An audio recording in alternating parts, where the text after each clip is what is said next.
Hey guys, and welcome back. In today's video, we're going to be discussing solid value bets against the spread in college basketball for Friday, February 3rd, 2017. And if you're looking to get more of this content in the future, you can click that subscribe button. And also, if you're interested in getting our daily free one-unit play over at our main website, you can check out stumpthespread.com by clicking on the logo in the top right-hand corner of this particular video if you're on desktop. And we'll also link Stump the Spread in the video description. We got about 4 games that we want to touch on in today's video. Again, this is a Friday, so not a whole lot of action on the board today. And if you're interested in what games we're going to be discussing, I'll put those in the video description as well. First matchup here I want to talk about is between Buffalo and Ball State. This website doesn't have the spread out on this one yet, and for whatever reason, this website hasn't been very good at updating these MAC games that get switched over to Friday for whatever reason. But this game is right now at about a 2.5 point spread or so for Buffalo being the underdogs on the road here against Ball State. This is a Buffalo squad that's coming off a really impressive result, beating Central Michigan by a final of 101-91. That's the first time Buffalo has eclipsed 100 points in a MAC game in something like 10 years or so. So a pretty significant milestone for the Bulls to reach in their last outing. And this is a team that, even though their record might not look all that impressive in conference play, this is a group that's been very competitive, especially recently. Like in their road game against Akron, they fell by 1 point. Buffalo also has some other good road results, like winning on the road at Eastern Michigan as well as Kent State. This is a team that's been better on the road, really, for most of MAC play than they have been at home. And Buffalo, in terms of talent, they're just as good, if not the best team in the MAC in terms of the talent that they have. It's just that this group has been a bit up and down, but still going to be a major threat come the MAC tournament come March. They're going on the road here against a Ball State squad that Buffalo actually fell to in one of their worst performances of MAC play thus far at home. This is a good chance for Buffalo to really exact some revenge, and the Bulls are playing a lot better right now than they were back at that point in the season.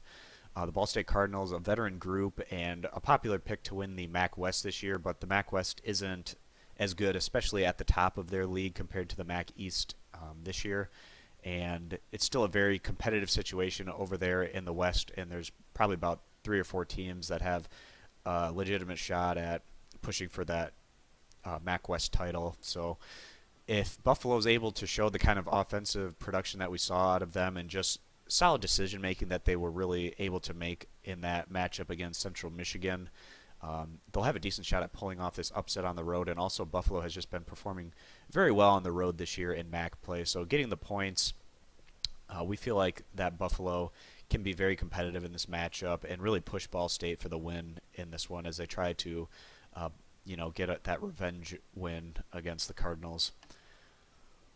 All right, moving one game down here, another MAC matchup that we have, and this is a really fun rivalry game here between Western Michigan and Central Michigan. Another game that fails to have a spread, but Central Michigan comes into this one as about a 3-point favorite or somewhere in that range right now. Both of these teams don't play a lot of defense, but certainly like to push the pace of play. With that said, Western Michigan ranks around 150th or so in the nation in scoring, while Central Michigan ranks 4th in the nation in scoring. And as a side note on that, Western Michigan ranks a little bit better than Central Michigan on the defensive side of the ball. But still, this is a game that we expect to be very fast-paced, and if you're a fan of watching offensive basketball, definitely a game worth checking out if you have nothing better to do on a Friday night. Central Michigan has been very good on their home court in MAC play in recent years, and they've really done a good job of defending that home court advantage. And with their rival coming in, you do expect a boost in attendance and atmosphere there for the Central Michigan Chippewas today in Mount Pleasant. Central Michigan has the leading backcourt in scoring in the nation with Rayson and Keene, with Keene being the top scorer in the nation, averaging 30 points per game.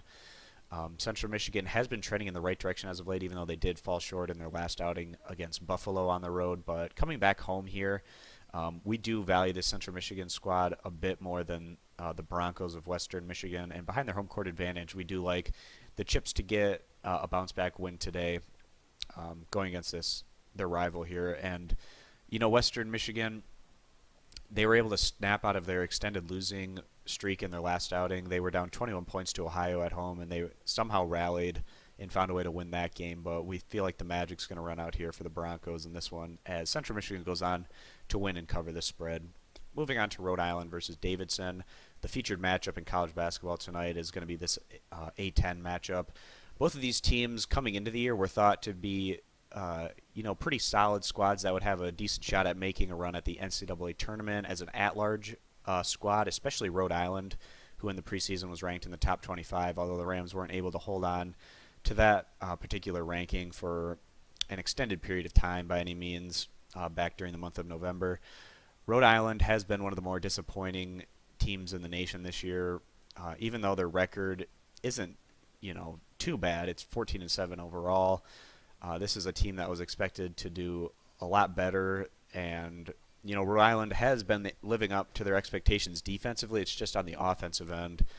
This group's been far too hit and miss, and especially with a team that's ranked in the top 25 that's coming out of the A10, you really expect them to be a more consistent threat there in conference play and pick up a lot more blowout wins, which just hasn't been the case for the Rams. They'll be going on the road here against a Davidson squad that really got off to a very slow start in conference play, but the Wildcats have been much better as of late, and they've been utilizing their home court advantage much more significantly as of late compared to what they were a few weeks back. Davidson picked up a really great win at home against VCU, and Davidson has a really strong home court advantage, and there's really no reason for this group not to be able to utilize that home court advantage and really test some of these top teams in the A10.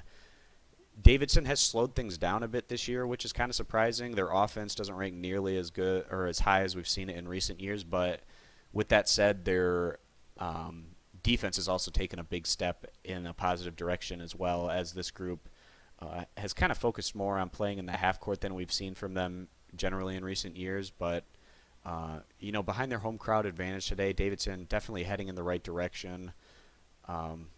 In what should be a pretty competitive game, we do like the Wildcats to come through in this one, much like they came through against a VCU squad that's valued similarly to Rhode Island. We feel like the Davidson Wildcats should go on to win and cover this very small spread here. All right, just one more game that I want to touch on very quickly. It's going to be a match between Princeton and Dartmouth. Princeton, coming into the year, the favorites in the Ivy League to win the regular season title. A lot of that has to do with the fact that this is one of the more cohesive units in the nation, bringing back pretty much all of their main production from last year's team that found success.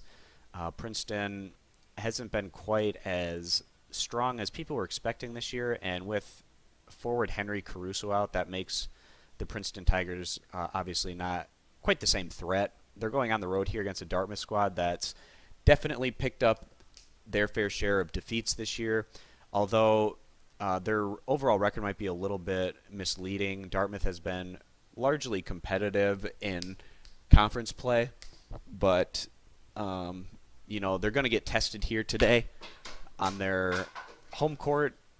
Dartmouth obviously not the greatest home court advantage by any means, but a team that's been competitive, especially more so at home than on the road. And Dartmouth is also another one of those Ivy League teams that really likes to slow things down and play off of their defense, which would make a spread like this tough to cover for a road squad like Princeton, who's, as we said, without one of their top players.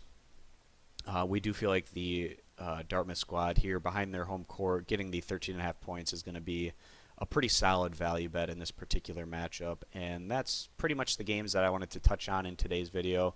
Again, we're on a Friday, so not a whole lot of action on the board. Again, if you're interested in getting our daily free play, you can head on over to our main site, stumpthespread.com, by clicking the logo in the top right-hand corner of this video. If you're on desktop, we'll also link Stump the Spread in the video description. And if you're interested in getting more of this content in the future, you can click that subscribe button, and also if you can click the thumbs up, it's greatly appreciated. So thanks, guys, for watching, and we'll see you in the next college basketball pick video.